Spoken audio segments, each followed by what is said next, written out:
Hello parents, നമ്മുടെ കുഞ്ഞുങ്ങൾക്ക് number concept improve ചെയ്യിക്കാനായിട്ടുള്ള ഒരു ഫസ്റ്റ് എക്സസൈസാണ് ഞാനീ കൊടുക്കുന്നത്.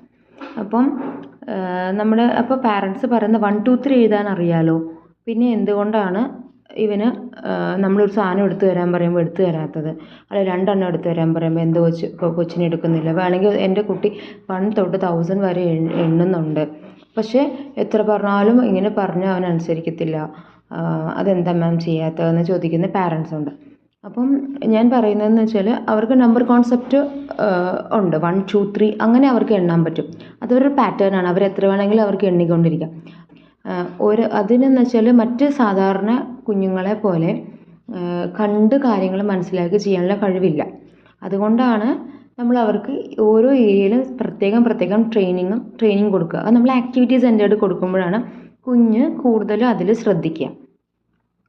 അപ്പോൾ ഈ ആക്ടിവിറ്റി എന്ന് പറയുന്നത് ഇപ്പോൾ 1 കാണിക്കുമ്പോൾ 1 എടുത്ത് തരിക. ഇപ്പോൾ ഇത് തന്നെ വേണമെന്നില്ല. അപ്പോൾ നമ്മുടെ വീട്ടിലുള്ള എന്ത് മെറ്റീരിയൽ വേണമെങ്കിലും നമുക്ക് ഉപയോഗിക്കാം.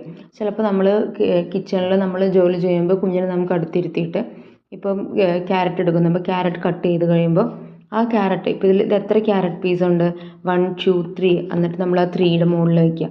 അങ്ങനെ അപ്പോൾ പല ആക്ടിവിറ്റീസ് നമുക്ക് ചെയ്യാം. അപ്പോൾ നമ്മുടെ കുഞ്ഞിനെ നമ്മുടെ കൂടെ ഇരുത്തിക്കൊണ്ട് നമുക്ക് കാര്യങ്ങൾ ചെയ്യാൻ സാധിക്കും. പല പാരൻസും അനുഭവിക്കുന്ന ഏറ്റവും വലിയ ഇഷ്യൂ എന്ന് വെച്ചാൽ കുഞ്ഞുങ്ങളുടെ കൂടെ ഇരുത്തി കാര്യങ്ങൾ ചെയ്യാൻ ബുദ്ധിമുട്ടുക എന്നുള്ളതാണ്. അപ്പോൾ നമ്മുടെ കൂടെ ഇരുത്തിയിട്ട് കാര്യങ്ങൾ ചെയ്യാൻ പറ്റുന്ന രീതിയിൽ മാറ്റിക്കഴിഞ്ഞാൽ കുറച്ചുകൂടി ഹെൽപ്ഫുള്ളാവും. കാരണം നമുക്ക് ഇപ്പോൾ വെക്കേഷൻ സമയത്തൊക്കെ വരുമ്പോൾ ഭയങ്കര ബുദ്ധിമുട്ടാണ്. കുഞ്ഞിനെയും സ്കൂളില്ലല്ലോ, അപ്പോൾ കുഞ്ഞിനെയും അടുക്കളയും കൂടി എല്ലാം കൂടി മാനേജ് ചെയ്യാൻ ഭയങ്കര ബുദ്ധിമുട്ടായിരിക്കും. അപ്പോൾ അങ്ങനെയുള്ള സമയത്ത് കുഞ്ഞിനെ കൂടെ ഇരുത്തി ചെയ്യാൻ പറ്റുന്ന ചെറിയ ടിപ്സാണിത്. അടുത്തൊരു വീഡിയോ ആയിട്ട് വീണ്ടും വരാം. Thank you. Hello parents.